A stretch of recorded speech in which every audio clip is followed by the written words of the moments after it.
The weary traveler draws close to the end of the path.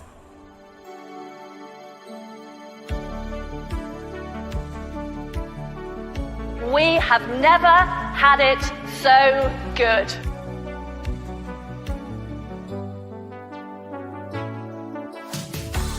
All of this just works. We are selling tea to China. You did not have to redeem this, ma'am! Out with them, forget about them. Your broadcast is very biased. You've written a lot of ridiculous articles, so I would encourage you to be more journalistic and have more integrity. Socialism is when the government does stuff.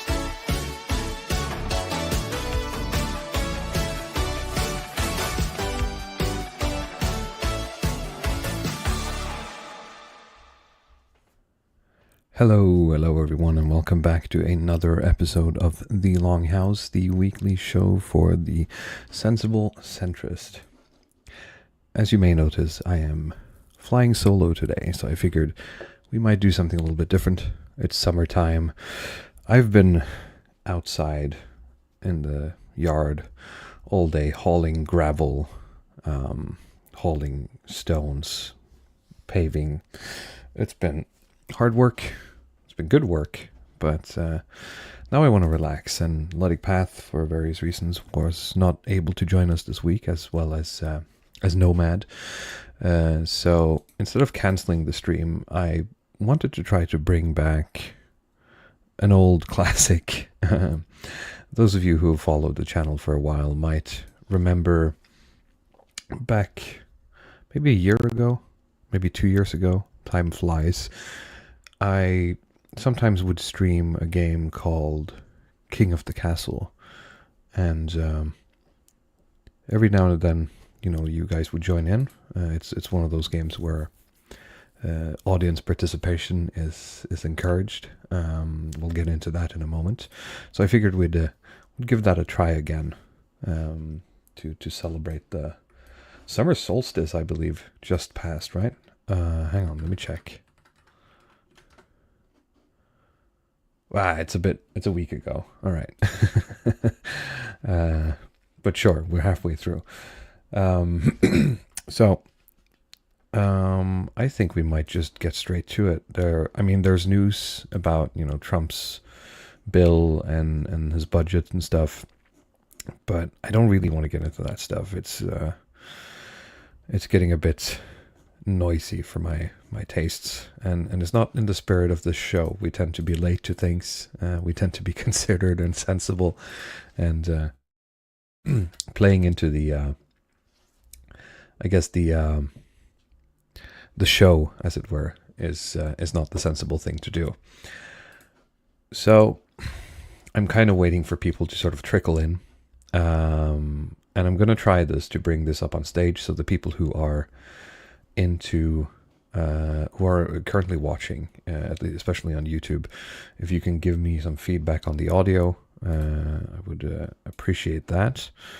But it should be okay, and if not, we will just have to just adjust. So I'm going to bring this up here. I'm going to hide myself, or maybe I'm going to do this for now, and you should be able to see this game. Now, King of the Castle is a game where I will play as the ruler of a kingdom, and you guys will be playing as various lords and ladies of that kingdom. And you will be able to go to like a website and type in a code.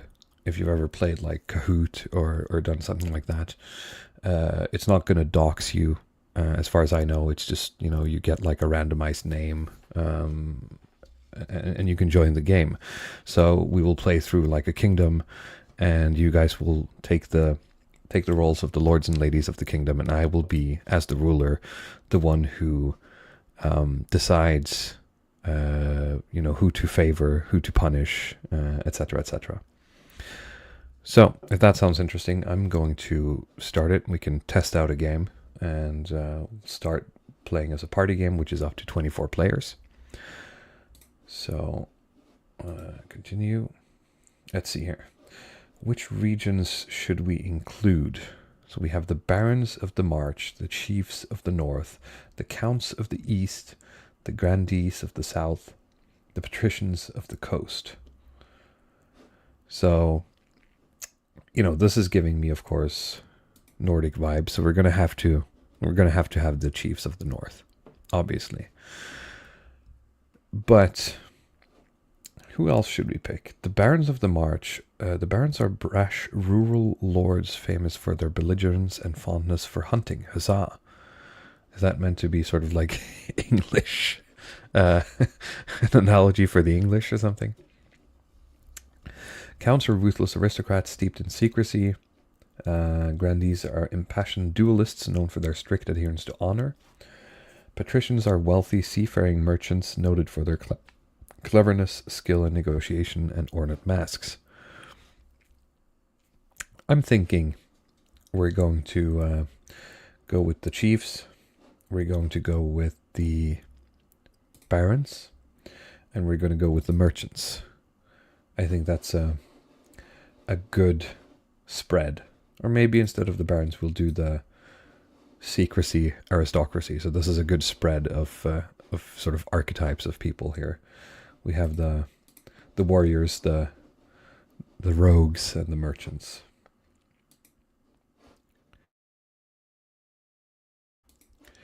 Okay, so now you guys should be able to join the game. So if you go to kotc.app, so I'm going to link that in the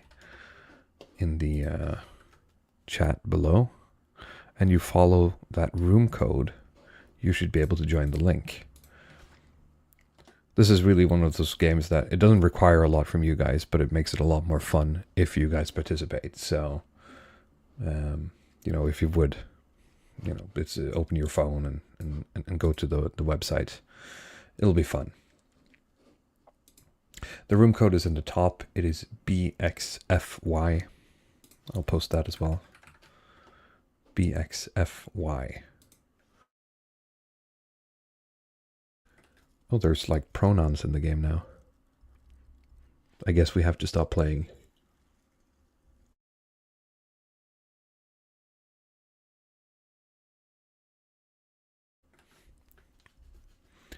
So we have one person who has joined, two person who has joined. We have Von Feuerfox, and we have Bane, who have been assigned to Chiefs of the North and the Counts of the East. And then we have the Village Idiot, who has been added as the Noble Patrician. We're going to give it a moment more to let people decide if they want to join. Again, this isn't like you're going to have to, you know, play incredibly hard games. It's just something you get, like a button prompt every now and then. Because you can like decide, you can build buildings or move some money around to either help me or try to depose me. It is kind of up to you. And it is up to me to, I guess, to make sure you guys are satisfied.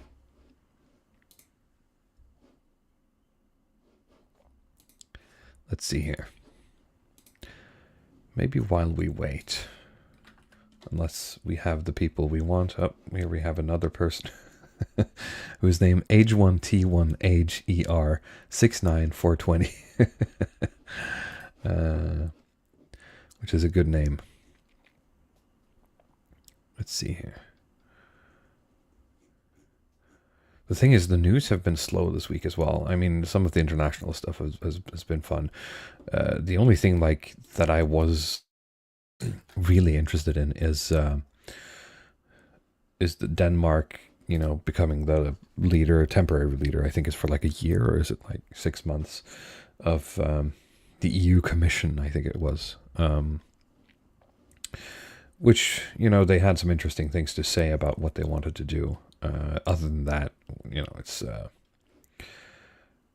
just politics. I think EU is too entrenched in that sense. So if we could get one more person in here, we would have like an equal split between the factions. and then we would start the game. So please, you know, it's not a game where you have to do a lot of stuff, and it makes everything more fun. We'll get this show on the road, as it were.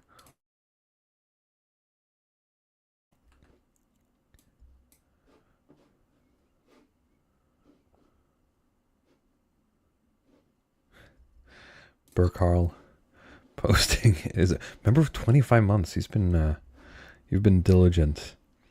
Game Walrus.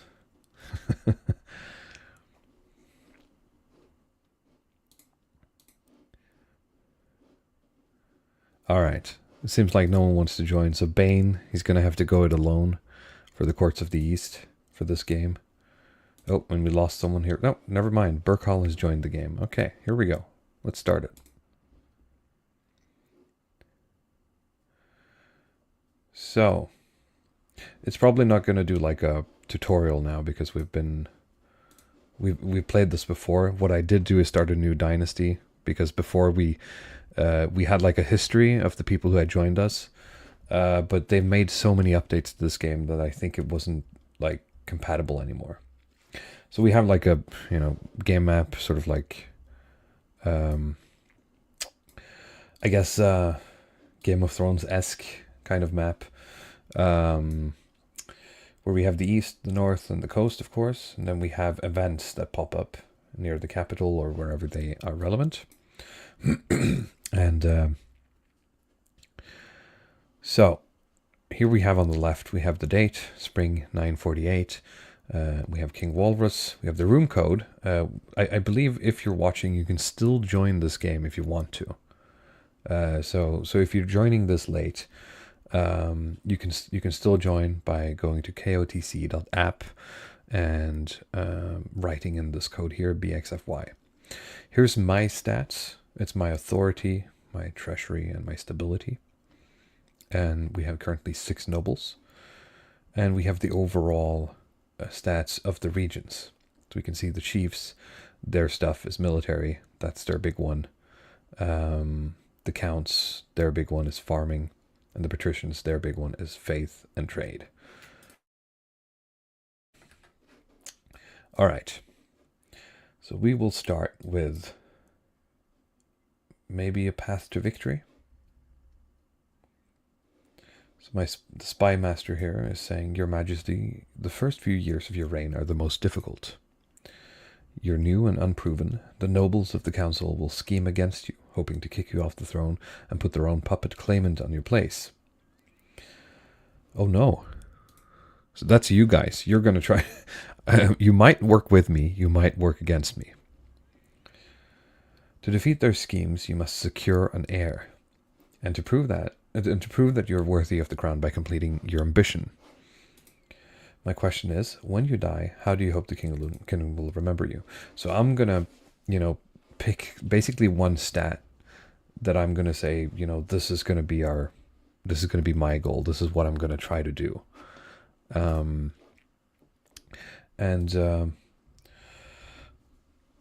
Let me think, with this setup, what do I want to do?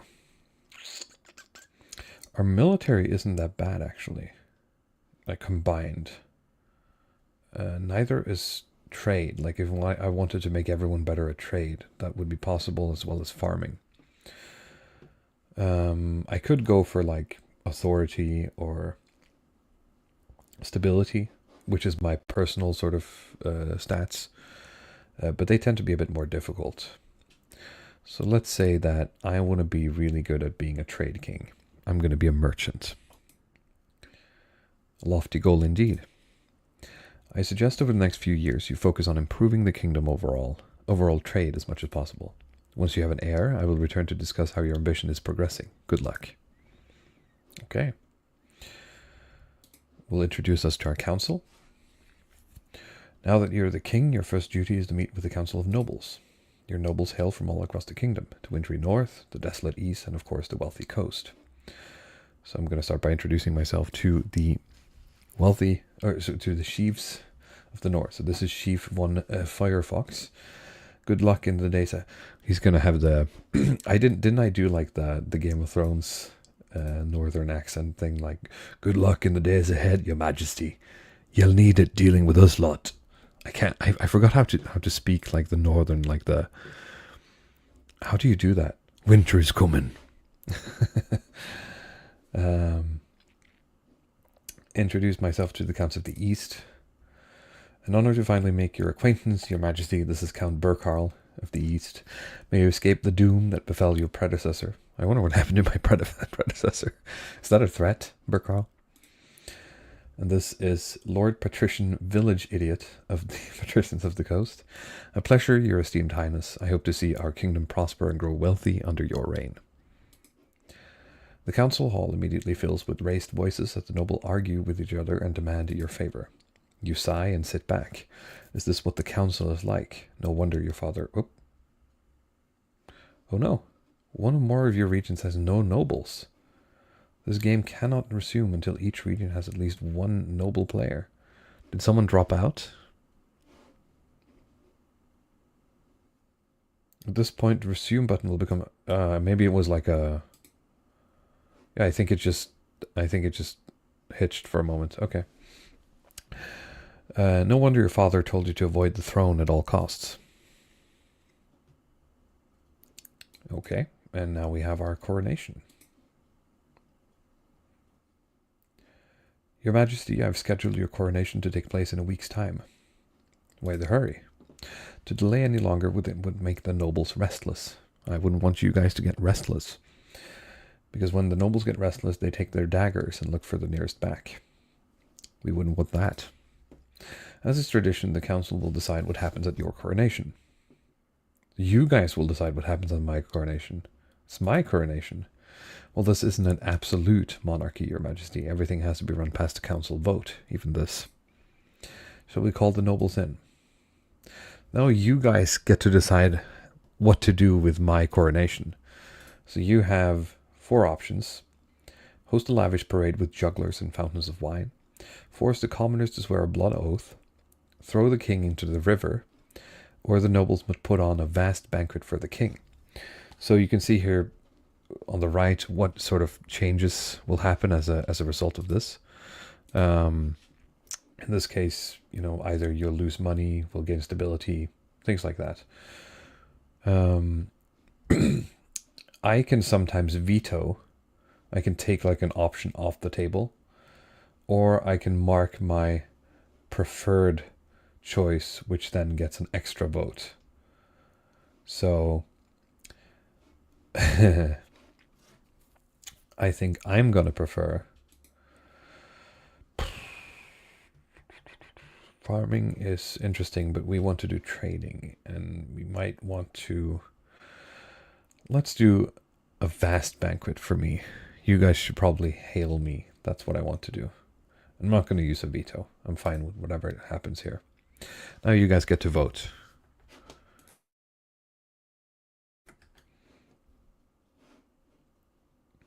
Let's see the noble list here. Okay, we're back.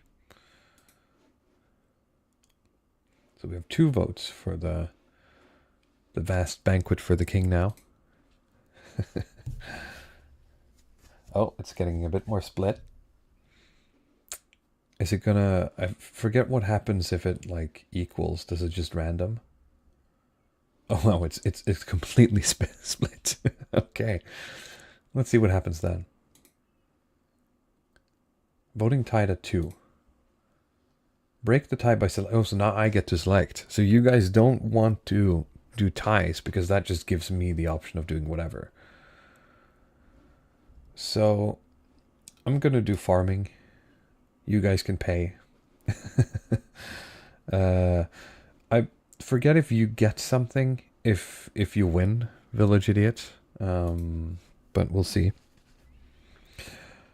The nobles spare no expense, and your banquet table groans under the weight of it all. Whole roasted peacock, a boar's head stuffed with swan tongues, an entire whale turning on a spit. I've had whale meat. It's actually pretty good. I'm not sure if that's considered exotic, but of course here in Norway it's a bit more accessible. For a lot of you guys now, farming is great. For the East, farming is insane. It's abundant. But of course you all lost some wealth. Burkhall says, I think we get money if we vote with the king. Ah, okay. It's a meal fit for the king, which is now you, I suppose. Which is now, you suppose, what you are. Okay. So now I guess time will progress, or I will end the season and we'll get new events. Nari of the Nari of the H1T1 family, well-known coastal tycoon, scribbles with a well-used quill on a hardwood desk, explaining in measured prose. Fellow patricians of the coast, my claim to the throne is far more legitimate than that of King Walrus. Oh no, a scheme. Something must be done. So now the Petricians will decide how they would like to overthrow me.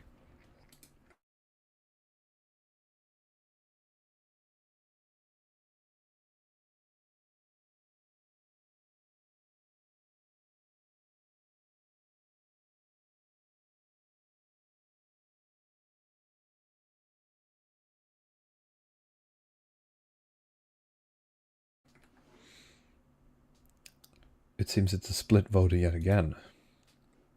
So what will it do now? Okay, sorcery was the one that won out. The Petricians plan to make a bargain with a wizard. These immortal spellcasters seldom get involved in political squabbles, but perhaps if the king was considered a threat to their autonomy. To advance their scheme, the Petricians must raise authority to 5 or more in 2 seasons. So raise it to 5. But it's already at 5. Does that mean I'm in trouble? Yeah, I'm in trouble. I need to lower authority if I want to keep you guys away. Vakim of the Bane dynasty, powerful Eastern orator, leans delicately on a podium, sighing.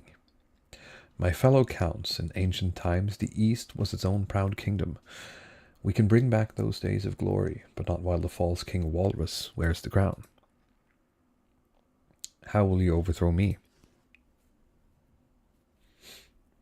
You can do highest farming, shit. You can do ascension, lower faith, or you can lower my own defiance. So now I actually want to lower farming. So you guys vote for a blood ritual. The counts plan to summon an ancient famine demon that will devastate all other regions, paving a clear path to the throne. First, they must ensure that the East can withstand a famine. To enhance their scheme, the counts must be the region with the highest farming in 4 seasons. Randell of the Danny clan, legendary northern prodigy, stands precariously on a Longhouse crossbeam, spitting as they speak. Chiefs of the North, we all know I should be on the throne, not this imposter King Walrus. How do we make that happen? So you can lower stability, or raise authority.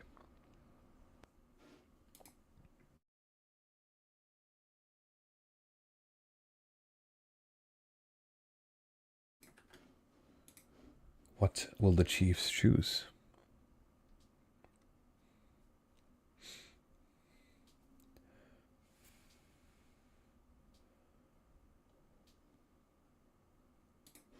Chiefs have gone with intimidation.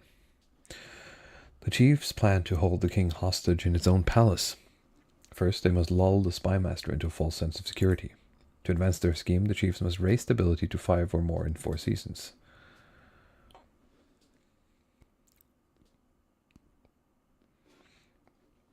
Alright, so you guys want high stability, you guys want high farming, and you guys want high authority. Which is, this is rough for me. All right.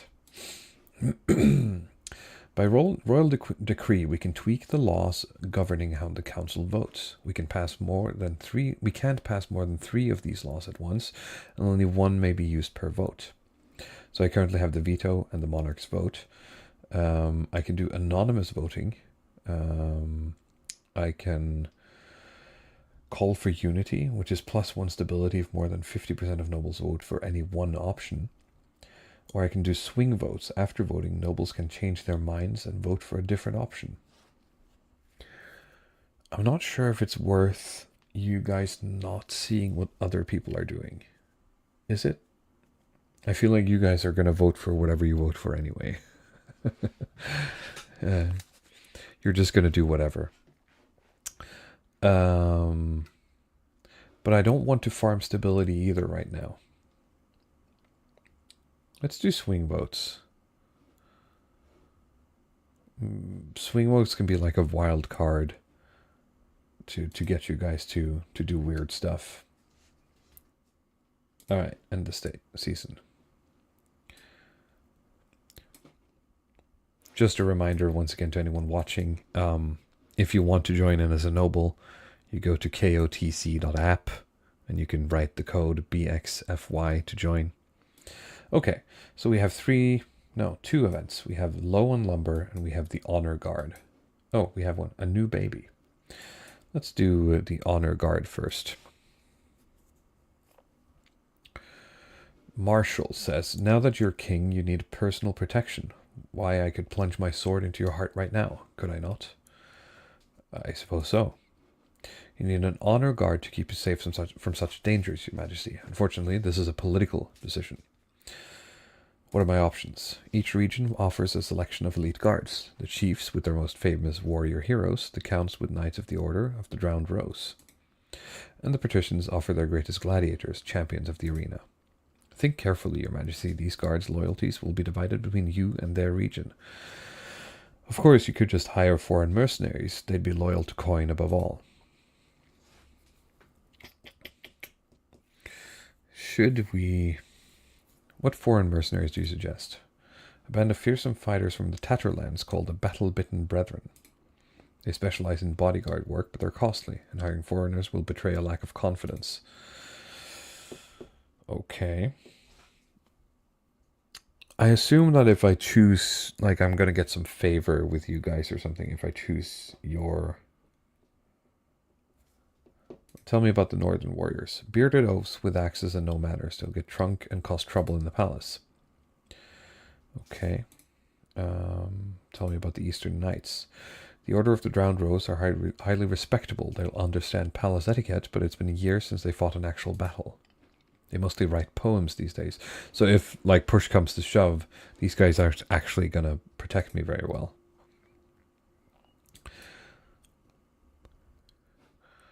I was going to say, Nordan on Machiavelli says not to use mercenaries. That's right. Oh, shit. Okay, their skill in battle is undeniable, but can you trust them? I assume they're more like showboaty. So, the northern guys are gonna mess up the palace and might be unreliable. The Rose guys are probably not that good in a fight, but they're good with palace etiquette. And the arena guys might be a bit hit or miss. I've made my decision, I think.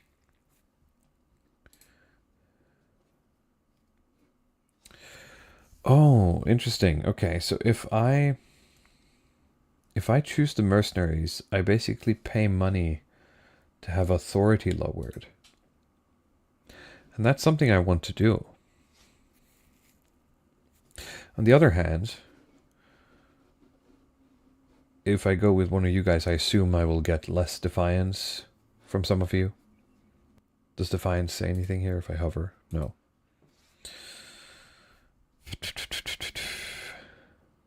Should I go against Machiavelli's wishes here and go for the mercenaries? Let's do it. There we go. Okay, they are... Yes, yes, yes. I hope I don't need to keep paying them, but we'll see. Then we have a new baby.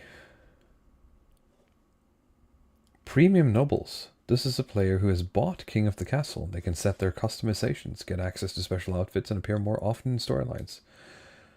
So is this someone who's in Okay, this person has actually played this game before.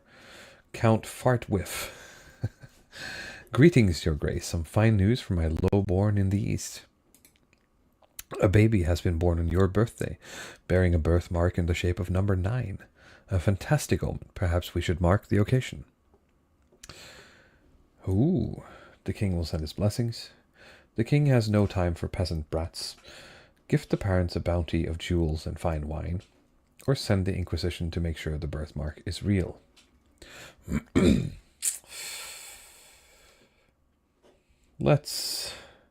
I'm gonna do this, and I'm gonna vote for that. Oh, I can only do one. Okay, so we'll see.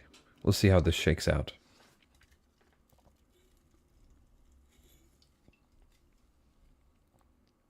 You will all get to cast your vote on this. I will remind you that anyone who isn't the chiefs, it's in your interest to pick B. Okay,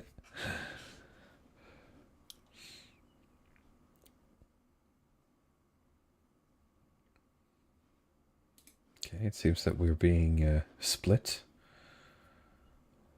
Oh, nope. I should have gone with the swing vote, I think.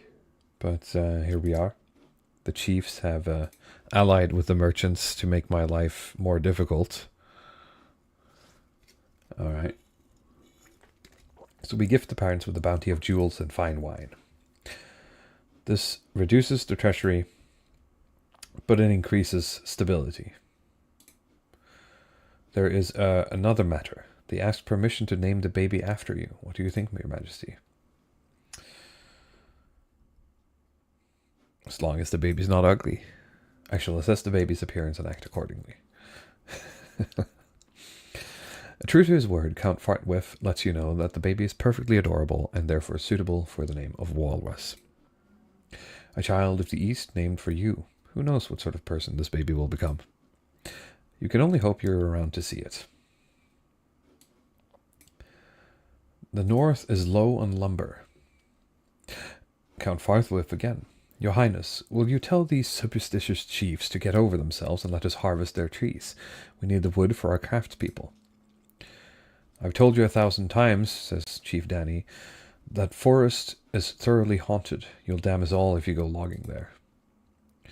But you sold us a logging contract and said contract has no exclusions for haunting. So some of you guys in the East have lost some money, and the North has gotten some money. Your Grace, the chiefs can't be allowed to wiggle out of their commitments.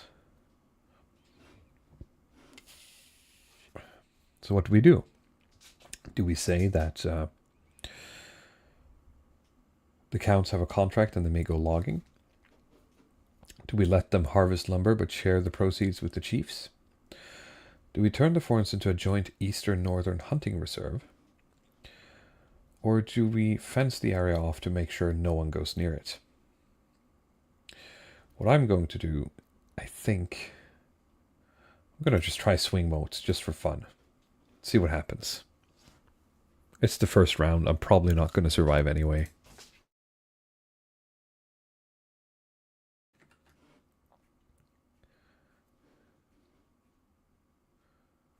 Is this like a 40% chance that trade increases? Is that what it means?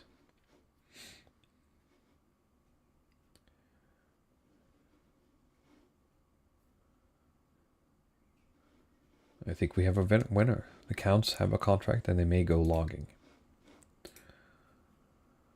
In the end, the law won. Oh, the trade challenge failed. This should be based on your, like, trade. Well, maybe our trade is low. Yeah, maybe if it was the Petricians, it would have been better. All right. I messed up. I thought you guys were the farming guys. Sorry, the trade guys, not the farming guys. So, so you guys are struggling with trade now. Because the moment the workers cutting through the ancient trees, they come alive, picking up laborers and devouring them whole. So the chiefs were right. The woods were haunted. On the sort of plus side, stability is now lower. But the chiefs now are not happy with me. Let's see. Panic spreads. The Count withdraw from the area immediately, but the forest does not return to dormancy. Instead, the trees start marching across the north, ransacking villages along the way. So this was bad for everyone. Chief Danny says, I warned you. Now there's an army of angry trees on our doorstep. Alright, yeah, I'm sorry. We messed up. So, the 40%, we have to be a bit careful, I think.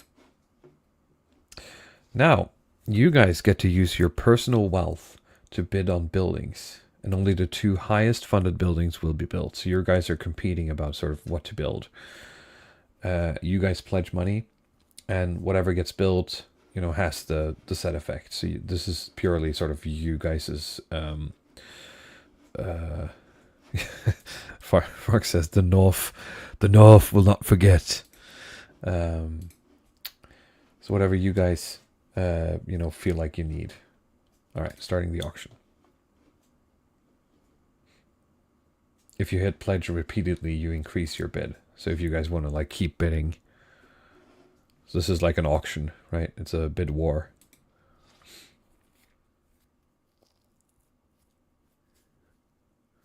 We have nothing from the Patricians.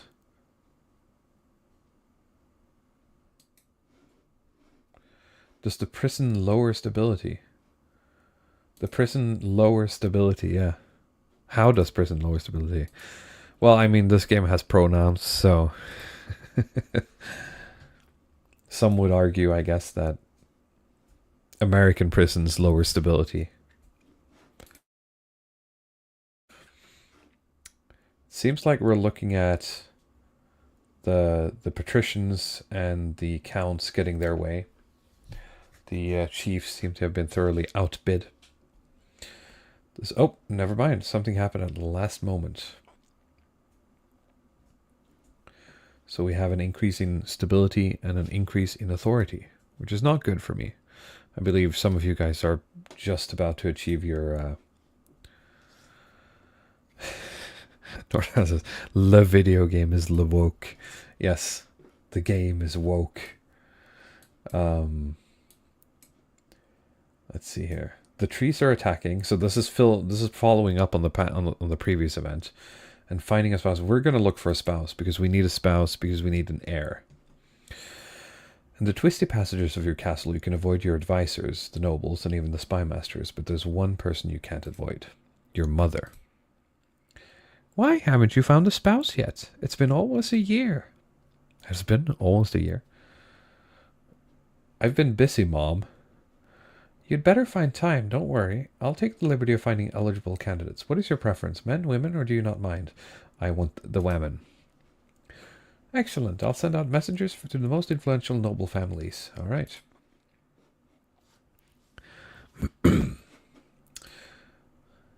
We have a poor harvest in the south, and we have the attacking trees in the north. Let's deal with the attacking trees first. Your greatness, ever since those bird-brained counts... I like that there's a continuity here. It's better than I remember. Those bird-brained counts tried to cut down our ancient grove, and the trees have been rampaging across the north. You just said the forest was haunted. Lots of forests are haunted. You should have said composed of ancient cursed trees that swallow people whole. The grove is older than the kingdom itself. It's no wonder it held such power. Please, your majesty, assemble the council. We have to appease the trees. Set fire to the north. That's one way of going about it. Search for a wizard to destroy the trees. You know what? I don't want you guys to bankrupt me, so I'm going to veto the money. And we're just going to have to write it.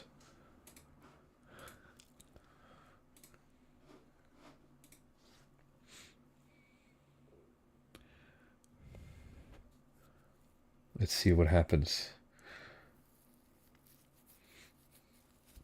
I like that Burkarl instantly went to set fire to the north. Perfectly reasonable. Perfectly reasonable plan of action. So we're rolling the dice on the chiefs dealing with this alone. And surprisingly, it's the chiefs themselves who are leading the charge, saying that, nah, we can do this on our own. Which is, you know, in character, I guess. I see. Saddle us with an army of marauding killer trees and then slink back to the east, will you? I should have known. Well, you voted for this. The chiefs muster up whatever defenses they can. Rusted pitchforks don't even scratch century-hardened bark, but they can't afford to be picky. It's not enough. Oof, our military took a real hit from that. And Chief Danny has died. He died in battle. Oh no. So now Danny the Second has joined the council. Scouts report a fresh ring of saplings surrounding the boundaries of the grove. Saplings with terrifying, screaming faces. It seems the trees are replenishing fallen comrades with the souls of your people. So we're going to have a real problem with these trees, guys. Entry to the sapling grove is now forbidden under penalty of death, irrespective of profession or social status. You can only hope your descendants will respect the warning signs in the years to come. Now, knowing this game, that might actually come up later. Alright, now we have a port. Like this, it's looking rough, guys. Unfortunate tidings, Your Serene Highness. We have suffered an extremely poor harvest in the coast, and seasonally bad weather is to blame. Oof. Well, the counts are really getting the farming goal. Wasn't that difficult? What can we do about it? Not much, Your August Majesty, blah blah blah. Lamentably, it'll be a tough winter. Oh, so it just happened. Okay. Everything just sucks. Now what? Oh, okay. End season. Recruiting a wizard. In the coast, Lord Patrician H1T1 sits on a pier. Or Lord Petition Man sits on a pier watching the sharks swim lacy circles beneath his dangling feet. Suddenly the water begins to boil and froth. The sharks swim off in terror. A huge shaggy figure rises from the sea. You wanted to meet me. Make it quick. A giant squid is fighting a sperm whale 30 miles from here and I don't want to miss it. I thought we might have a common goal. The king has been overstepping his bounds recently, hasn't he? The King's Navy did anchor their ships over my favorite reef last month. Bloody annoying. All right, I'll help you. But you better get rid of the bees first. Did you say bees? Yes, on this plane they're simple insects, but in the apiary, the world of dreams and magic, they're powerful and intelligent. They call themselves the dreams of being. They have an innate fondness for royalty, and sometimes protect monarchs from magical interference. But they won't harm non-magical folk beyond the occasional sting, so you can deal with them. For the next stage of their scheme, the Petricians must lower all regions' combined farming to 14 or less. Oh no. Oh no.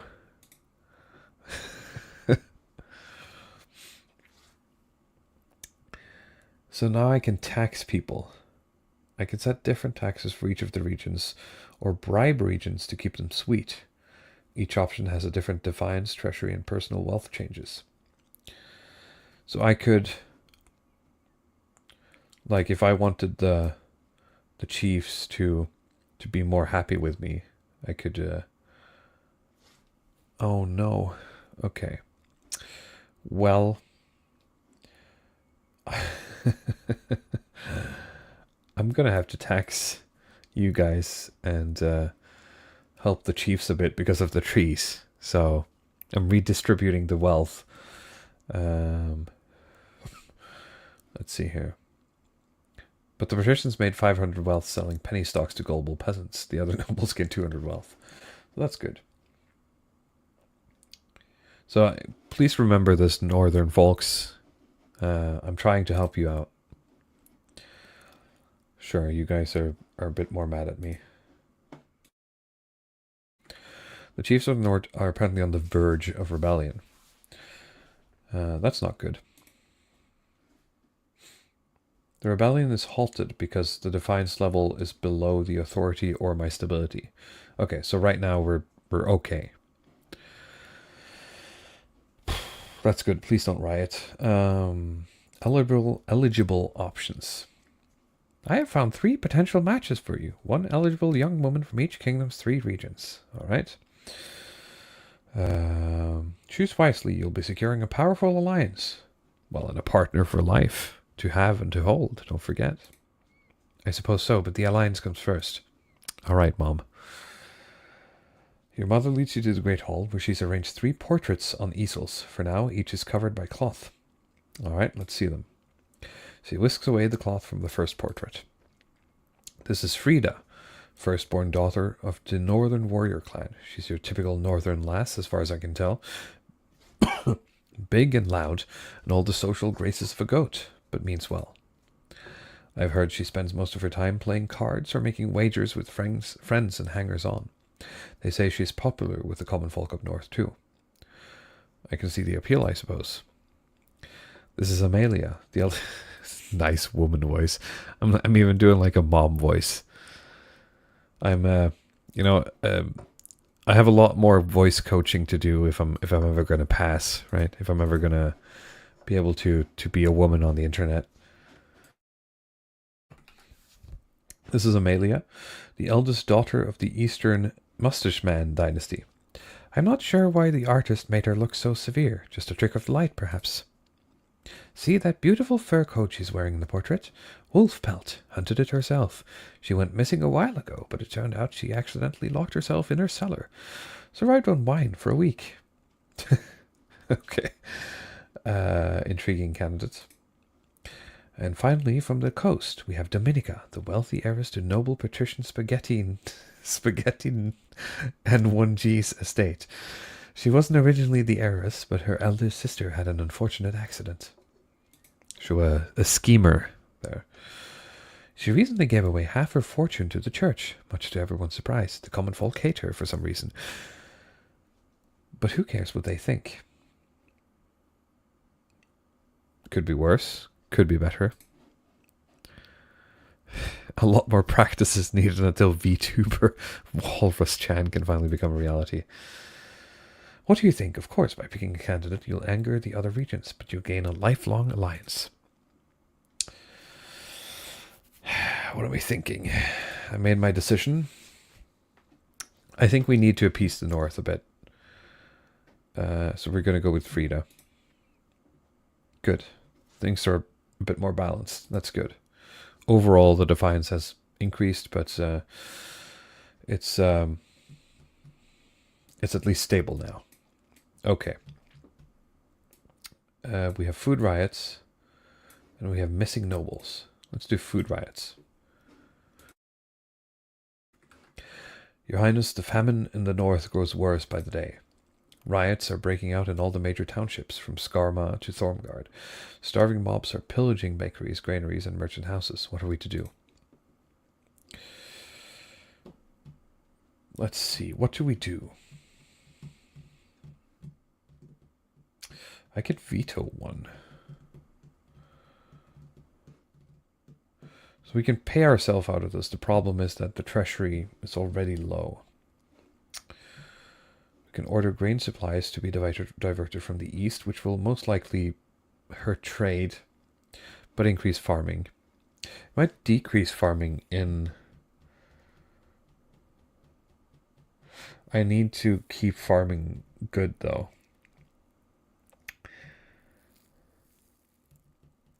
So I think what I'm going to do is I'm going to veto this, and then I'm fine. I'm not really fine with B, but, you know, it's okay.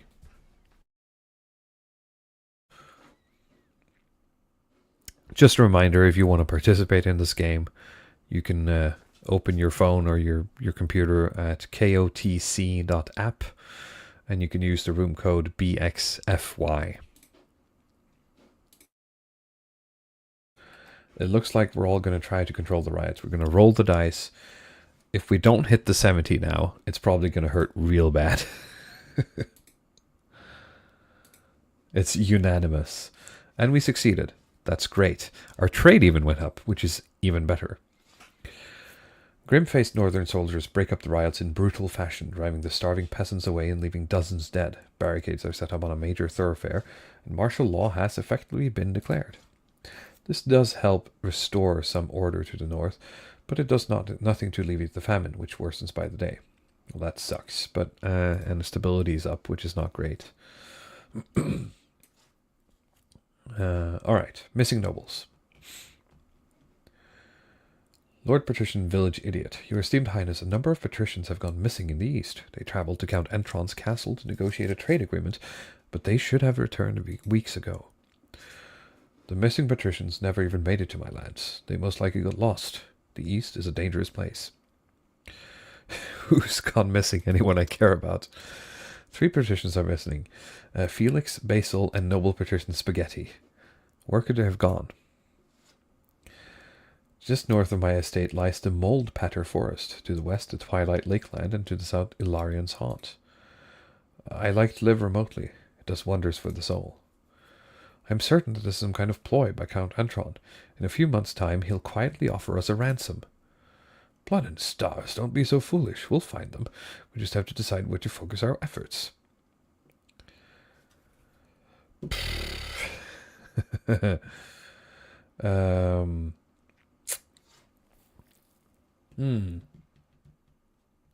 feel like you guys are gonna fuck with me and do like the D. I'm just gonna throw my vote on a random one.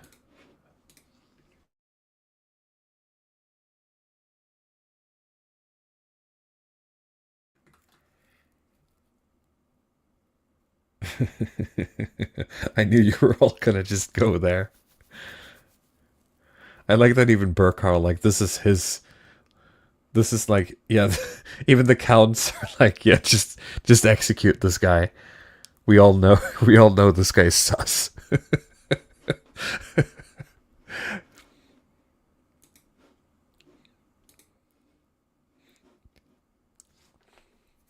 I'm sorry, Antron. It seems that the gallows is for you. My authority is now commanding. But I did nothing. Off with you, kidnapper. You heard the council. The stunned count is promptly dragged outside to have his head liberated from his shoulders. After searching his keep, no trace of the missing nobles is found, prompting further fury from the counts. Ugh. Count Antron offered you to help in finding your missing nobles, but you execute him instead. Now you're really mad at me. This sucks. And we didn't find the Patricians either. So, Patrician Spaghetti and Entron the Second, or Entron is dead. So now Spaghetti the Second and Entron the Second has joined the council. So you just kind of footgunned us. Like, I know it's funny, but I mean, this impacts you as well.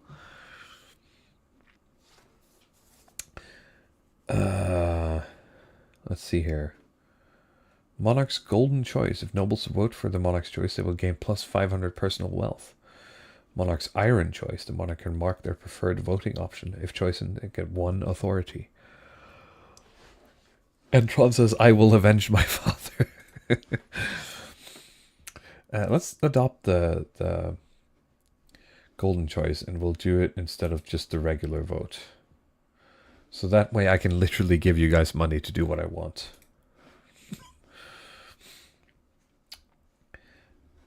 The counts want to rebel. Understandable. We did kind of fuck up. Let's do the Wandering Bard. Your Majesty, a traveling bard says he has come to compose a song for you. Not just any bard, Your Highness, the best in all the land. Sally Sixfingers, they call me. A song, you say, about me? Why, of course. In fact, I have the tune and verse all but ready. I have saved my best work for you, my king. All I require is a subject. What should I tell the masses of you? What would you like to inspire? Teach them to love me. Okay, absolutely. Give me but a few weeks and everyone will be sure. Yeah, of course. Here we go. A small loan of 500 gold for the time. A discounted rate for one as esteemed as yourself. You know what? Take 1,000. Let's be a good boy. Do the propaganda.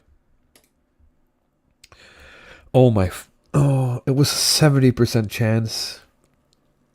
Now I just lost 1,000 gold. Jesus Christ! All right.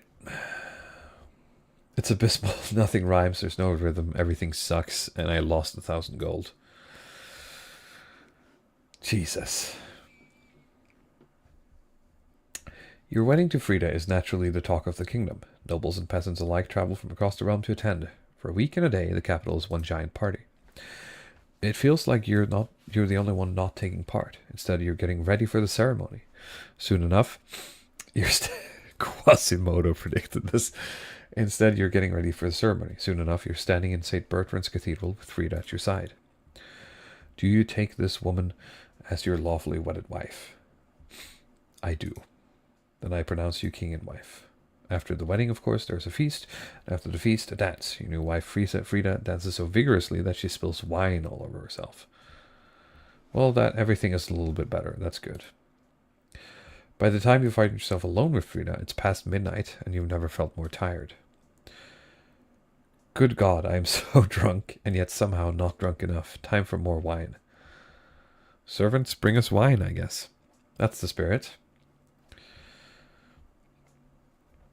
So what did you think of the wedding, I guess? It was damn beautiful from start to finish, wasn't it? I had a whale of a time. What do you like to do in your spare time? You know, drinking, gambling, having fun, basically. Well, maybe we should go into bed together. No time like the present, eh? She swings back the last dregs of her wine and leads you to the bed. Let's see. So far, so good. We're alive. That's my aim. To stay alive. Bad news, your greatness. A meddling wizard has set up shop in Skullheim. I believe it is Bruskt, Lord of the Bells. Tell me more about this wizard. Wizards have managed to tame creation itself. They wield untold power and are naturally distrusted by the church. Even the High Inquisitor wouldn't dare move against them openly. Bruskt has it. Oh, sorry. They've put out a call for new apprentices, which is a rare event. It's a one-in-a-lifetime opportunity for many. Droves of unwashed, glory-seeking common folk from all over the north are lining up for their chance. Not just peasants. I, Entron II, have also decided to apply. The competition will be fierce, but those low-born are no match. I will be the most powerful noble this council has ever seen. You couldn't put your clothes on if it wasn't for your servant's help. We can't let this go ahead. If a potential wizard on the council would present a clear and dangerous conflict of interest. How? Wizards answer only to themselves. Their power is unmatched, such that an entire kingdom cannot stand against them. Even an apprentice on the council would be disastrous. Count Antron II could use magic to interfere with votes, or you for that matter. Well, let's assemble the council. What should we do? I'm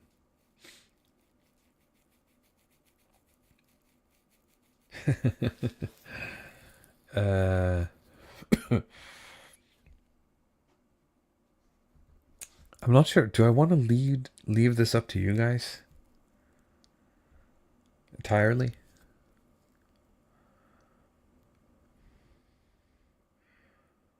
I want to do something really funny. I want to do this.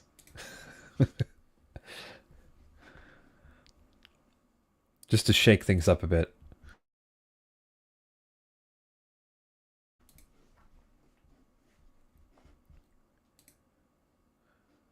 Oh wow, it's really heavy on the counts, actually.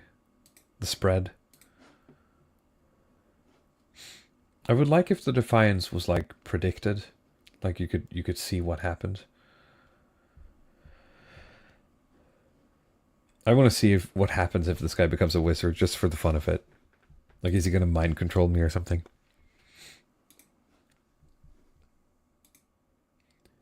By the old gods, how will we keep up with his noble duties if he's spending all his time in the north with this wizard? And what if, gods be good, he actually passes his apprenticeship? There's never been a wizard on the council before. Well, you might liven things up a bit. You've nothing to fear from me, Your Highness. By the way, the son of the guy who we just killed. You've nothing to fear from me, Your Highness. I'll always have the kingdom's interest at heart, even if as a wizard. Count Antron II sets off immediately on his journey to the north. Brusque presence in Skullheim attracts all sorts of visitors, and through the power of their latent magic starts to wilt crops for miles around. But trade is now dynamic. but you're still starving. But trade is great. I think that's all. Yep.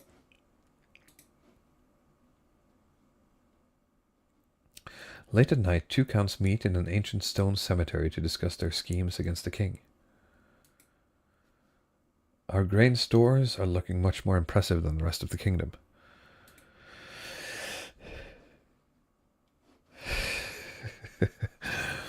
Yes, and I have a peasant from the north moving onto my lands, desperate to sponge off our prosperity. Most pleasing, but won't summoning this demon be difficult? Its magic is beyond our usual fare. The walls of reality are sturdy, but they can be weakened. A tide of... He says the count scheme is a literal blood ritual, and you let this guy become a wizard.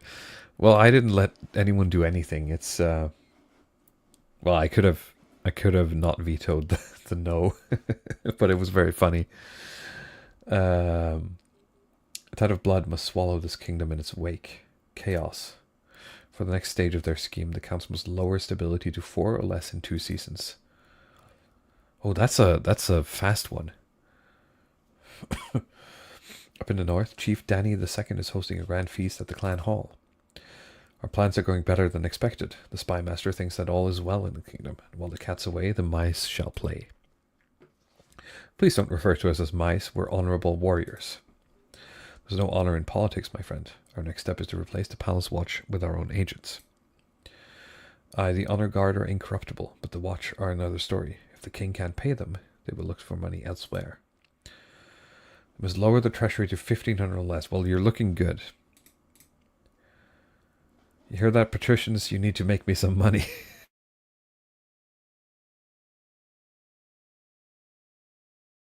Sorry, one moment here. I need to fix my headphones.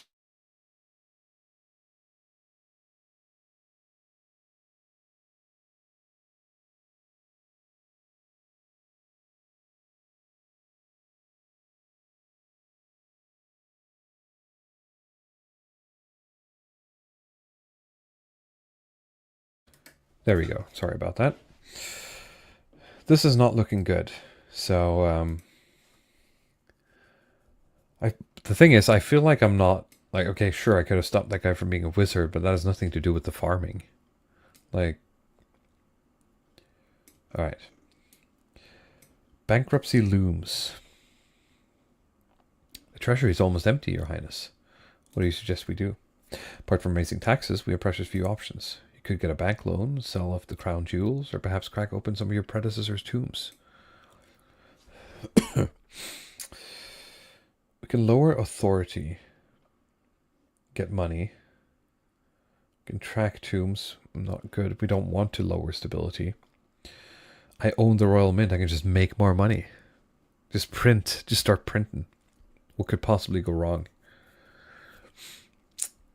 I can sell off some of the royal jewelry to wealthier nobles, which would probably transfer money from you guys to me. I think I'm going to try to take out a loan. It's probably going to bite me in the ass. But, everyone posting brrr, the money printer. Okay, sure. Yeah, from the Western Sea. The banker they sent to take care of your signature has delicate hands and sharp teeth. He watches as you put pen to paper, eyes glittering. You're making an excellent decision, Your Majesty. You shall pay us back with 25% interest in 1 year. Bruh. Settling the kingdom's debt isn't great optics, but you had no other choice. So now we have to make money. Debt collection. The council session has ended for the day, so you're quite surprised when Count Entron II corners you in the back passage of your castle just before dusk. Your Majesty, apologies for surprising you like this, but I have an urgent matter I thought you'd want to hear in private before I go to the council. Your wife, the Queen Consort, how can I put this? She owes me a lot of money. Gambling debts, mainly. She borrowed quite a lot from me to recover some lost funds, but now it's time to collect, and she's been avoiding me. We can't do that. We could arrest him. I'm sorry, I can't help you with this. He scurries away. Now he's going to put a curse on me. During council's next sessions, Count Anton II levels the same accusations against Frida, only this time public. At this stage, you're powerless to step in. A council vote will determine Frida's fate. Oh no, my wife, I don't have a child yet. Force her to pay the Queen Consort's debts. Forgive Frida's debts and force Count Anton II to absorb the losses. Force the other chiefs to to accept the debts.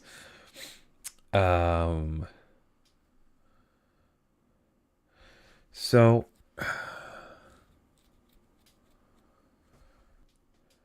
what happens if I just veto this to not use the treasury?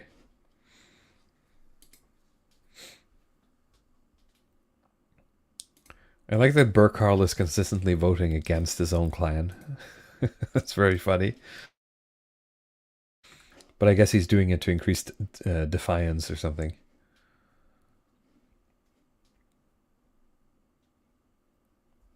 Yep. We're forcing to forgive debts. Yeah, didn't like that. And your wealth is just gone. Sure. I made the wizard mad at me. That's great. Your esteemed highness, I have a matter of some delicacy to speak with you about.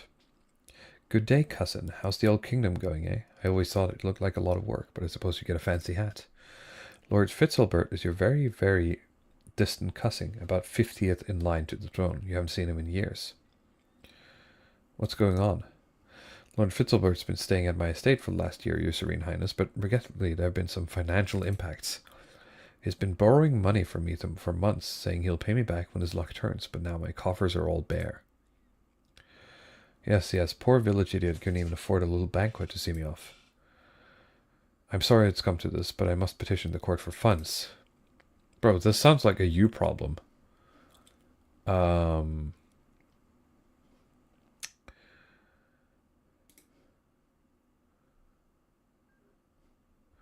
We can put him in the palace, sure. You get money if you vote for this, by the way. If you do C, you'll get money.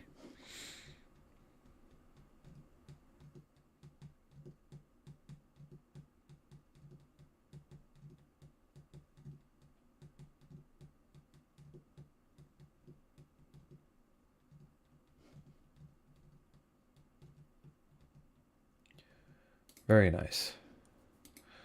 Everybody wins. No one is mad. I'm probably going to get some like something's going to be mad at me or something because of this. Village idiot quickly sends a wagon of Lord Fitzable's belongings to the capital. It contains prodigious amount of clothing, playing cards, fine Ashmedian porcelain, and a bassoon. Your cousin will neither explain the bassoon's presence nor play it for anyone, and sets themselves up very comfortably in a disused wing of the palace. All right, we're alive at least. Lower all regions' total farming to 14 or less in 2 seasons. This kind of sucks. We need to somehow get farming up. I don't know how.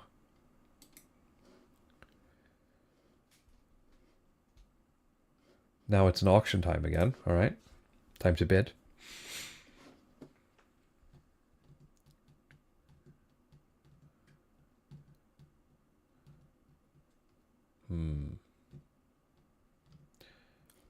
I guess the Grand Bazaar is nice.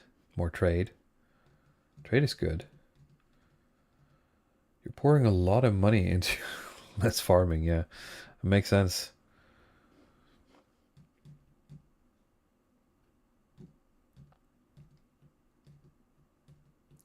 But the chiefs could upstage them because the chiefs have more money.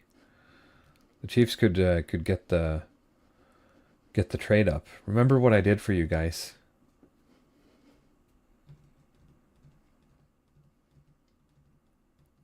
Put all the money on A.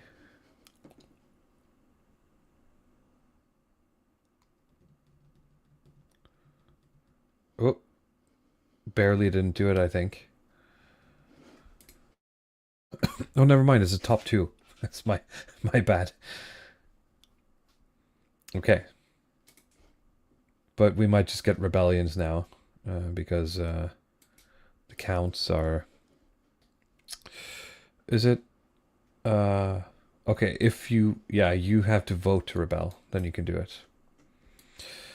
About my heir. Your marriage to Frida has grown strong and steady, like an old castle wall. Though it began as a political arrangement, it's blossomed into something like love. It's time you thought about an heir. Congratulations are in order. The royal wedding was a magnificent affair. Thank you. Your happiness isn't important as fulfilling your duty to the kingdom, but I'm glad you find a way to have both. You've done well so far, but something's missing, an heir. You need someone young whose loyalty is assured, a child of your own who would do the trick, even if they're a bastard, or the youngest of many of your cousin. Well, we'll have a child. Ah, the traditional method. No one will object to that. Sure. A month off for ruling. So we don't have to rule for a month. Because we can... I don't know.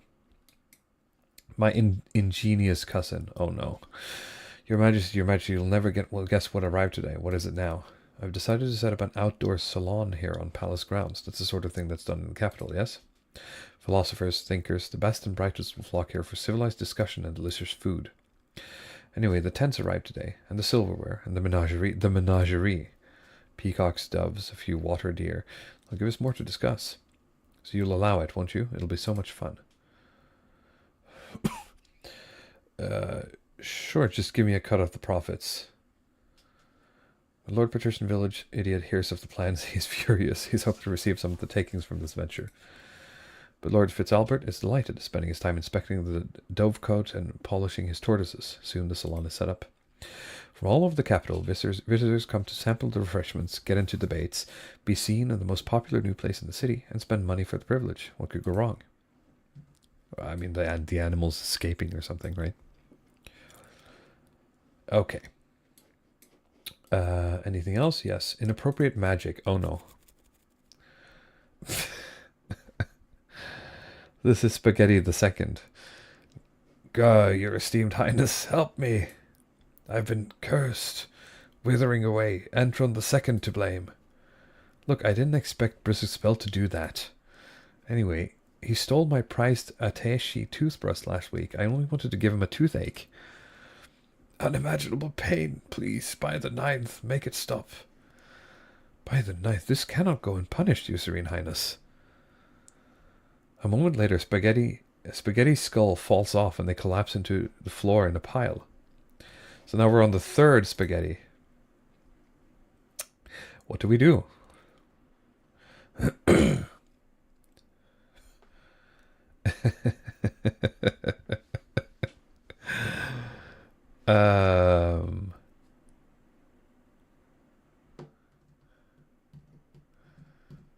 What's the funniest thing to do here?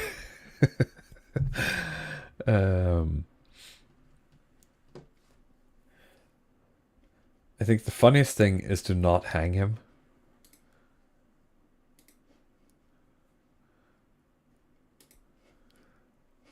To like keep going and see what happens. Or to like try to force him to quit.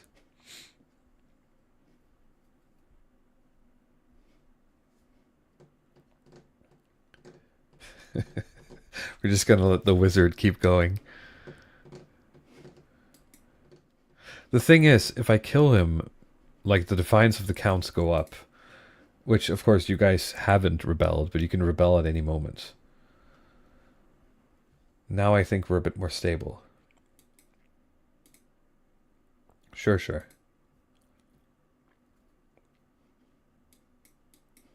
Alright. Antron says it was an honest mistake. I don't know, Antron. Tearing the veil, a pair of counts face each other in silence. A code word is exchanged. They speak of their latest schemes. What happened? The kingdom was meant to be a whirlpool of chaos by now. It's more like a whirlpool of smiles and hugs. No demon will come anywhere near it. The counts aim to lower stability to 4 or less.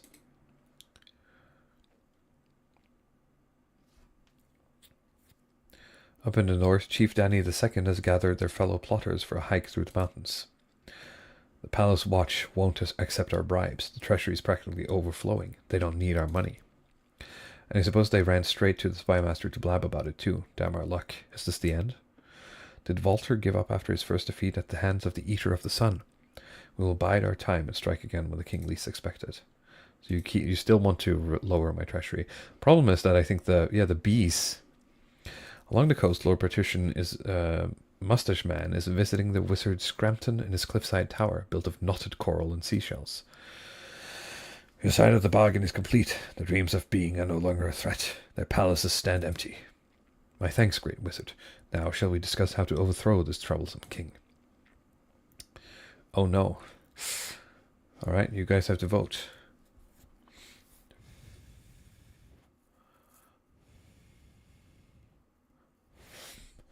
How will you get rid of me?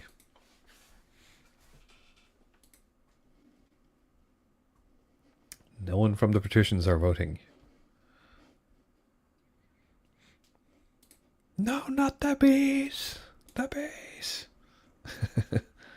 Oh. Oh, there it is. Send him far away. Race stability. I will steal the king away through the apiary, where distance works differently. But the apiary is a land of dreams, and in times of turbulence, nightmares. It must be peaceful if I am to navigate very far. That can be done. We'll make sure the kingdom's as peaceful as a sleeping lamb and everyone's dreaming pleasant dreams. For the final stage of their scheme, the Petricians must raise stability to at least 8. That's a lot. Now.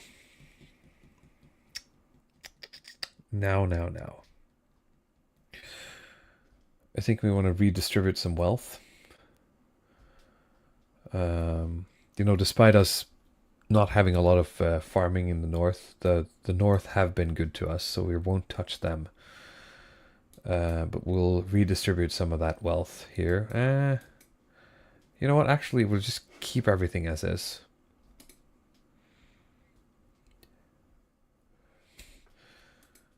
All right. We have an invitation, a philosophical cousin, and a plot uncovered. Let's do a plot uncovered. I've held them off as long as I can, Your Majesty, but noble Patrician Spaghetti insists on an audience. Apparently it concerns the end of the world, though privately I think they've gone off the deep end. We've not much time, Your Esteemed Highness. Let me present you my grand theory, what I call the Schematica Maxima. Alright, let's hear it. This is going to be like your average Twitter thread. First off, your predictably tyrannical rule and inexplicable decision making. A manufactured spectacle meant to distract and confuse, but I saw through it immediately. While everyone focuses on that, frog people from the north scheme to take the throne and usurp the king. Straightforward from there. The frog people, led by Chief Randall, manipulate the kingdom's trade, farming, military, and even faith to achieve their nefarious goals. If they succeed, are the frog people in the room with us now? Florida Man for $5 says, I bless this. Florida Man, I await more autistic centrist content. Thank you, Florida Man. The only question is, what will you do about it? What will we do about the frog people? I will veto this. And yeah, you guys can vote. I think we need to look into these frog people, guys.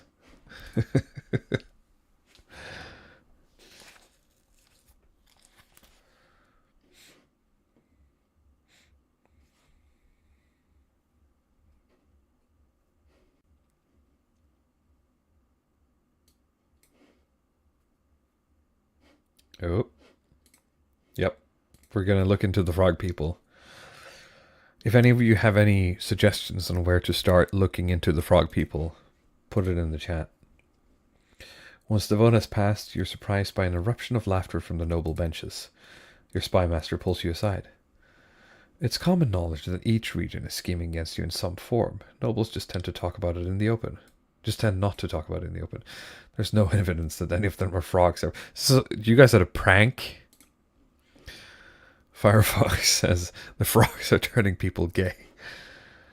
The council, still laughing, begin to croak and trill in their best amphibian impressions. It's not your proudest moment as king. It was literally just a prank, bro.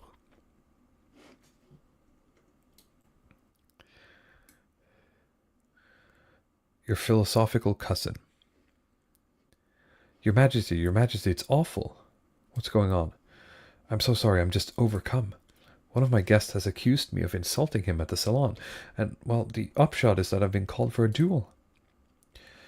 Fartwith says, because you did gravely insult me. You said my cape wasn't red velvet. Slander. It's a misunderstanding. It wasn't even a philosophical conversation.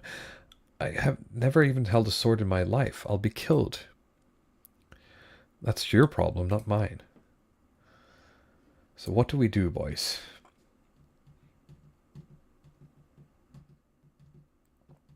I'm going to say that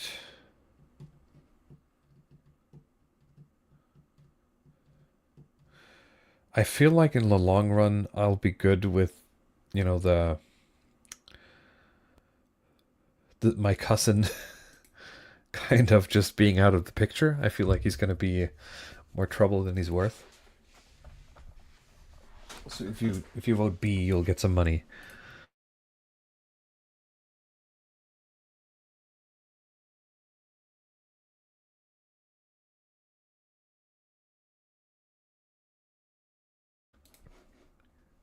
It's time to duel. We'll keep this running until I inevitably die or get usurped, and then we'll end the stream. The duel takes place beneath one of the tents of the salon. Lord Fitzalbert and his opponent take the field, brandishing swords at each other. Have at you, you slanderous buffoon. I take it back, I take it all back. Never. You'll pay for your insolence. Aye, your cape looks like it's made of sackcloth. There, I said it, and I mean it. How is he such a pest? It does not go well. Count Farthwith cuts Lord Fitzalbert badly on the arm, and he faints clean away and is carried off to the doctor. He recovers quickly enough and is soon in good spirits once more, but the salon is quietly closed down. So we succeeded in the 40%. I mean, okay. After a while, your cousin returns to speak with you. Oh, my dear cousin, it's been a lovely stay, but I'm sorry to say that I'm leaving. Oh, no. I'm taking a trip to Saul. I feel the call of sea air. Thank you for everything. With a hug and a wave, he departs. The pirates of Saul will no doubt fleece him, but you have a feeling that he'll fall on his feet. Well, good luck, I guess. An invitation. Ah, Walrus, my heart, I have a proposition for you. I'm heading to a split tournament in a few months. It's one of the foremost in all the kingdom. Want to join me? Doesn't the church frown on gambling? Oh, the church frowns on a lot of things. It's perfectly legal, I assure you that. Mostly. I guess we'll come and watch you play. Gods are good. I'm looking forward to it. That's it. By royal decree, I can blah blah blah.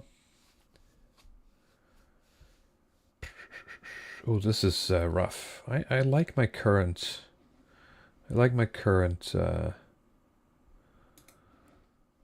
Current setup here. All right. Let's see here. Home improvements. Your Chief K Frog. Your Majesty, the northern farms are unfortunately running into problems. The sheep are suffering from terrible wool wasting disease. We need funds for herbal tonics. Depths below, is that all? Our ships are in poor condition. They're full of holes and mostly tar. We have pirates on our shores if it goes like this. Complain only one. We can't eat weaponry. I think we need to help the north with the farms. I think it's important. They're starving. That being said, I'm going to have to veto the thing that takes a lot of money away from me. Or should I? I'm just thinking about when the merchants come knocking. And they want, like, the money lenders come knocking and they want their stuff back. Actually, let's do this, and I'll let you guys decide who to fund.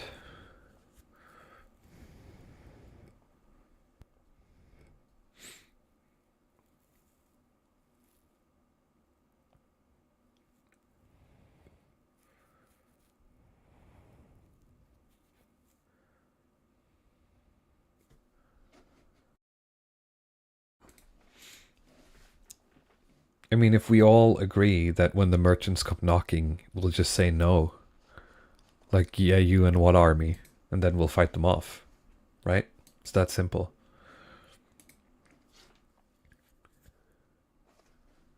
Stability is now civil. Farming is meager. Military is capable. Treasury is 2,400. And a lot of people got wealth. Sure, everyone is happy. Walrus degenerous. Now we have pushing for change. After a particularly long session at the council, Frida comes to find you in your chambers. Gods be good, how do you deal with all that talking? When will they do something decisive? It's the way things work. I was thinking, what if we did something to make things better? I want to teach the peasants to read. Imagine what the kingdom would be like if there were schools for ordinary people. The other chiefs say the villagers can't learn, but right now they don't get the chance. Unfortunately, again, we could spend the money if we all agree to say screw it when the lenders come.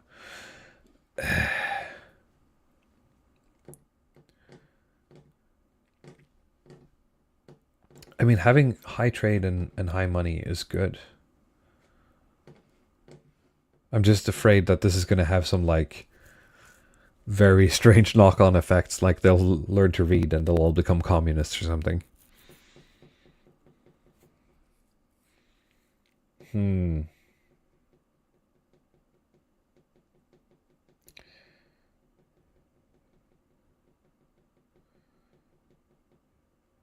Whatever, let's do it. Let's see what happens.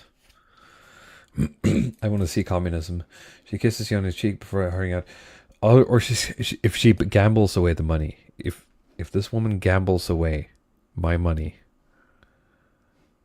I'm going to get real mad. Oh shit, I forgot about this thing. Oh no. Damn. Okay, we're going to have to be really careful. I'm going to have to go to the tournament and win money. I'm going to have to win money at the poker tournament.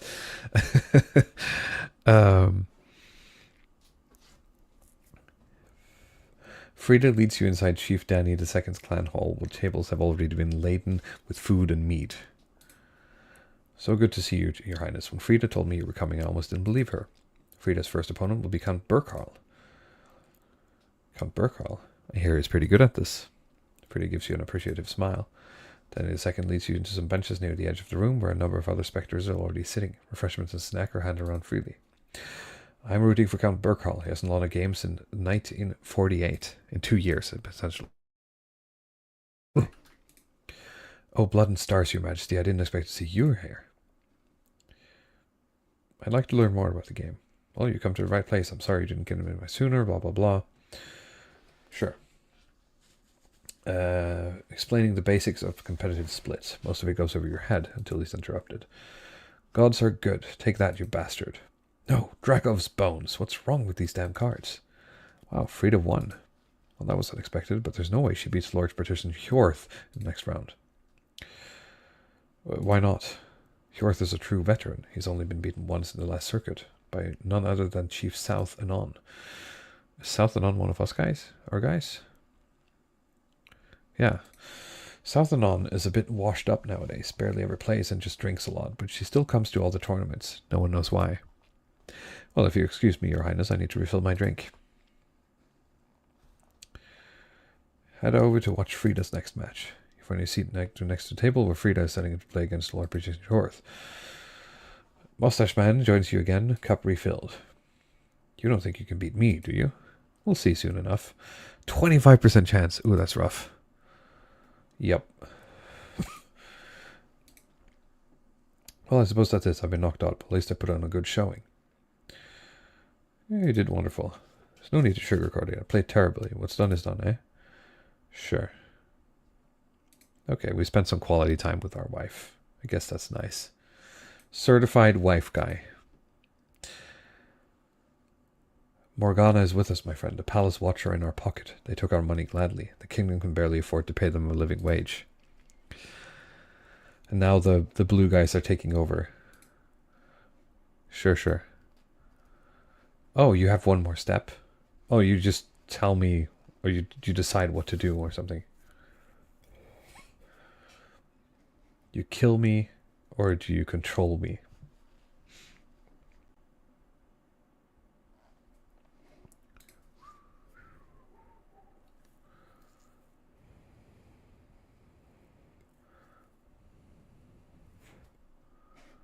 They want to kill me. Makes sense. Put the wrong guy on.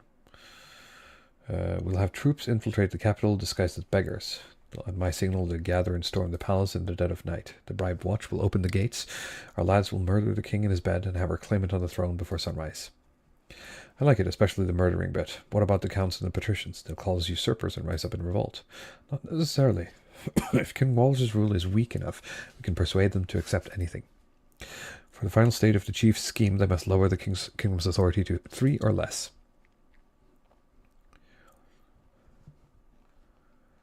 Okay. You're all in the end game.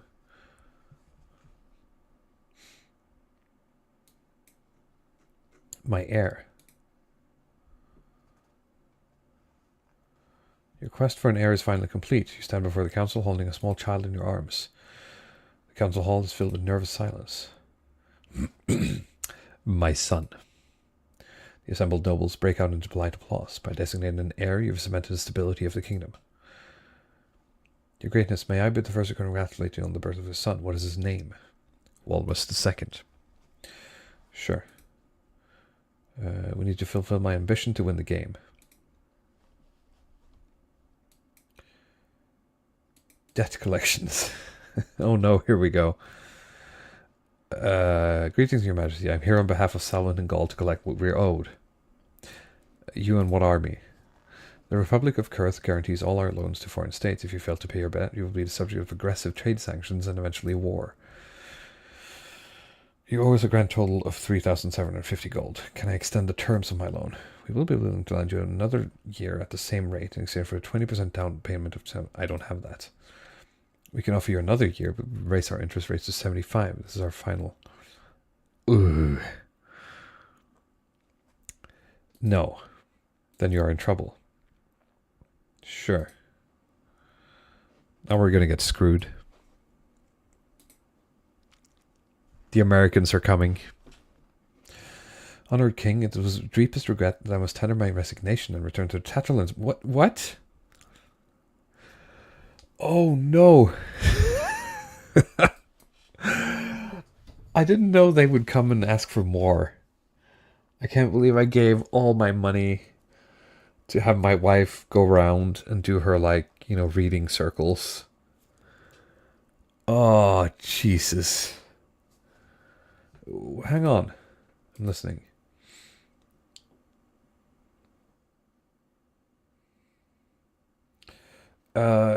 Chief Gay Frog will pay you.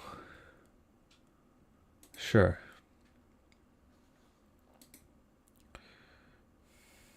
Yes. Burkos' wife, Guy Fafo. Oh, okay, I'm never giving her money ever again.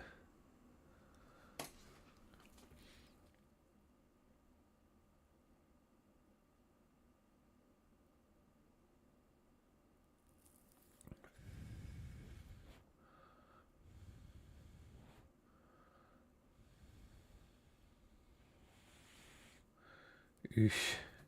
This is rough. What do you guys need authority to? 3. And you guys need stability to 4. Alright.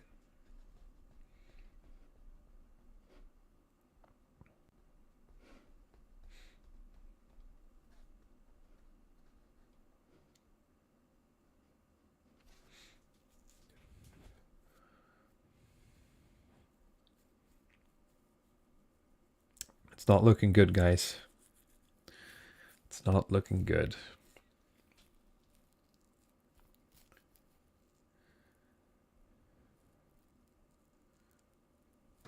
Okay. So we have built a prison and a theater, which reduces both my authority and stability. My ambition.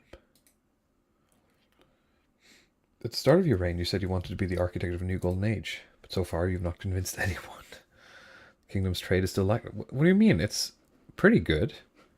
What did it need to be? Change my image.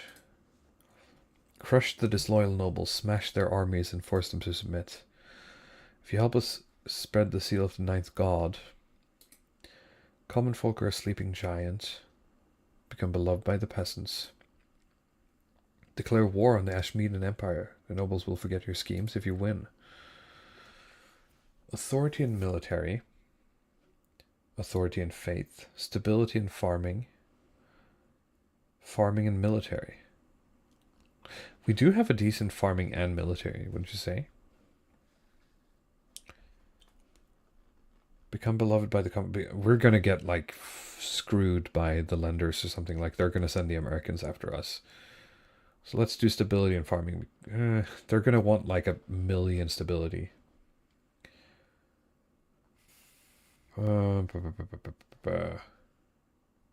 Let's do farming and military. Let's try to go to war. What could possibly go wrong? Sure. I'm here to discuss the terms of our upcoming war. Wait, what? Let me explain something to you, barbarians. The Ashmedean Empire is far larger than your kingdom. Didn't you wonder why we never squashed you like a bug? It's because we're divided by internal conflicts. It may seem that the empire is ruled by its emperor. In reality, Ashmede is ruled by its generals, who battle endlessly for control of the capital. So why are you here? I'm here representing General Thalicanth, whose lands are safely distant from the border. If you were to invade, all we ask is that you send us your signal. We'll launch a civil war, taking advantage of the chaos to bump off some of our own rivals. Bold plan. I'll leave you to think on my words. If we take advantage of the Ashmedan's Empire internal divisions, we may actually have a chance. If you beat our oldest enemy, that would shut the nobles up for good. But winning still won't be easy. Your priority is to raise the kingdom's overall farming and military as much as you can. Of course, there can't be open rebellion among the nobles, where there's about to be. A heated debate. During a council meeting, Frida is in the middle of a speech about our education program to teach the peasants the kingdom to read. This better be freaking good. Schools are going brilliantly. I went and cut the ribbon myself. This is outrageous. I mean, no disrespect, but teaching laborers to read is a foolish endeavor. Didn't you hear? It's going well. And so she says. It'll cause chaos. The ninth god wanted citizens to read. He'd have given them eyesight to do it. Their eyes aren't the problem. Besides, it's expensive. The nobles will be bankrupt by the time it's done. Nobles murmur among themselves, looking between Frida and Patrician Hjorth. It's ridiculous. We should call a vote like the nobles instead of arguing like citizens. Ah, we can only stop it. Can I do it like this? What happens now? It's just nothing. I just want to see what happens at this point. We just have to wait 17 seconds. Let's see here.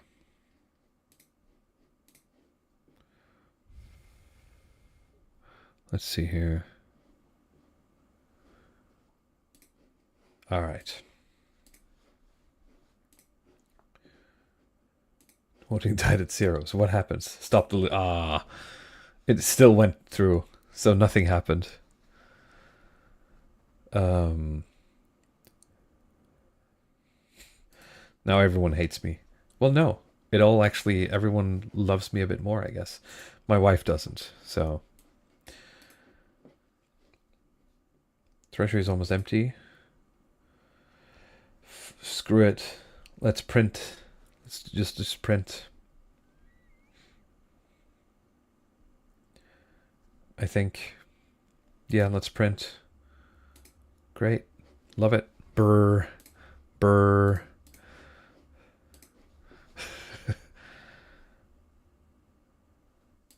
Money for everyone. Brr.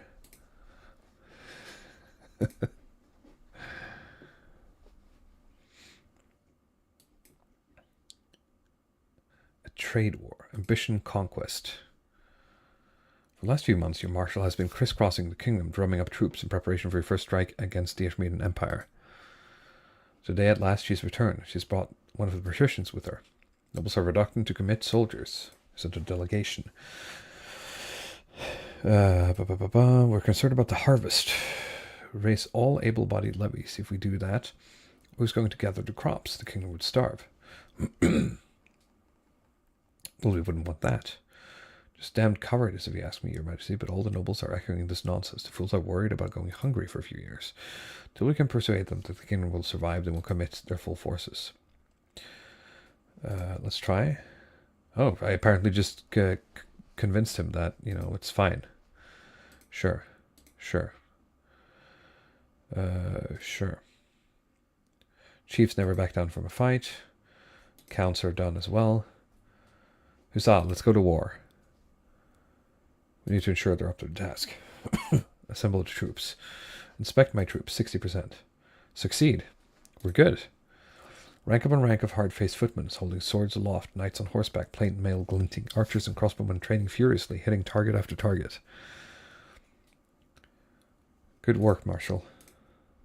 Solos let out full-throated... Okay, for the kingdom, for the king. The army is a vast, stinking, hungry monster that swallows up the landscape as it marches south, but when you arrive at the border, your soldiers spill across like a flood, sweeping away the surprises meet and sentries in the path. To tell the truth, you don't see much of the fighting. Your job is just to give inspirational speeches before the battle starts, wave a sword around, and then duck back into your tent.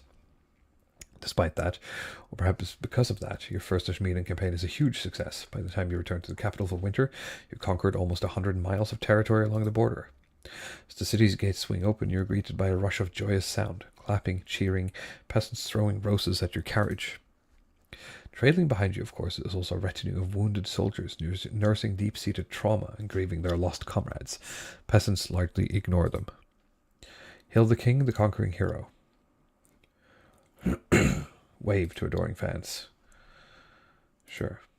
When you return to the parents, your wife is waiting for you. Sorry. My darling, you're finally back. I've been breathlessly following the tales of your conquest. I only wish you'd brought me along. It sounds like good fun, but I understand someone needs to hold down the fort. There's so much to talk about. Little Walrus II has been growing so fast in your absence. Sorry, dear, but the council has requested a meeting. Of course. Nobles look to you with trepidation. Welcome back, Your Serene Highness, but let me be the first to congratulate you on your victory. But now we can get back to the business of ruling. There are many votes that need your attention. No. Excuse me? These small matters no longer interest me. What about democracy and the Constitution? Did the king misspeak? We may have won a victory, but Ashmead will strike back, and strike back hard. We don't have time for votes. We need to prepare. And if your squabbling bastards don't unite behind the king right away, you'll wake up the next year with Ashmeadan soldiers in your bedchambers. Do I make myself clear? Crystal. Now let's begin discussing our plans for the next campaign. After that, the nobles never defy you again, but it's not like your life gets easier. Your Majesty, I hate to interrupt your meeting, but I just received word that the Ashmeadan Empire is marching on our newly conquered territories. They're sending 30 regiments. We need to mobilize immediately. With a sigh, you head back to the palace to say goodbye to your wife. Here we go again. I won! I actually beat you guys. The attempt to woo Scrampton to the coastal cause was doomed to failure. Eventually, the wizard, bored of these mortal quabbles, fed Lord Patrician Man to a kraken. Rushing to complete the scheme, the counts attempted a blood ritual too early. The summoned demon escaped their control and slaughtered dozens, including Joachim and Count Bane. The chief's attempt to worm their way into the palace was uncovered, and a number of arrests were made. Chief Danny ended their life chained upside down to a dungeon wall. King Waller's reign spanned another 15 glorious years, mostly spent fighting in foreign fields. He conquered land from Tavolin to Ashmead, lost it, campaigned to get it back. By the time the old warrior died, he was battle-scarred and celebrated as a hero. But most of all, he was tired. King Walrus the Generous. Very nice. Wealthiest noble was South Anon. Poorest noble was Burkarl. And the kingdom was, doing decent. Who's this guy? Alright. Exit. Good. Alright. That ends that run. Instead of America coming for me, I became America. That's true. Generous with debt. Well, just like America. Thank you everyone for joining me tonight. And We will be back next week with more regularly scheduled programming. Maybe more King of the Castle will return sometime in the future. We'll see. It's hard to make time for these things these days. All right. Thank you for watching. Thank you for listening. And have a great weekend.